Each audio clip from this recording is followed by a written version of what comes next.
Dans son atelier, Roxane souffle le chaud et le froid pour créer des perles de verre de Murano, des bijoux artisanaux uniques en leur genre.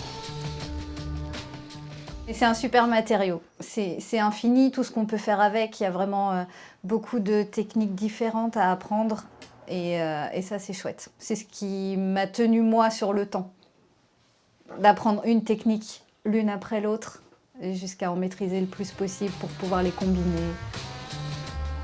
20 ans de pratique pour devenir maître en artisanat d'art.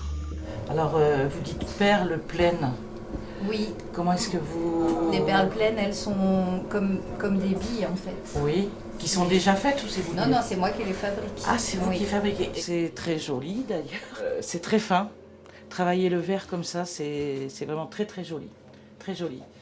J'habite aussi à Togon, je voyais toujours la pancarte. Et aujourd'hui, je me suis dit, je vais m'arrêter. La fabrication de perles de verre est un savoir ancestral vieux de plus de 3500 ans. Depuis une vingtaine d'années, elle connaît un nouvel essor, marqué par un retour aux racines du métier. Roxane, elle, organise des stages dans son atelier tous les mois pour transmettre son savoir. Il faut qu'on se montre parce que on est de moins en moins nombreux et il faut susciter des vocations aussi. Peut-être que les jeunes qui vont passer avec leurs parents vont apprécier et avoir envie d'essayer. Peut-être que ça va leur plaire et qu'ils vont en faire leur métier, on ne sait jamais. Moi, c'est comme ça que ça fait.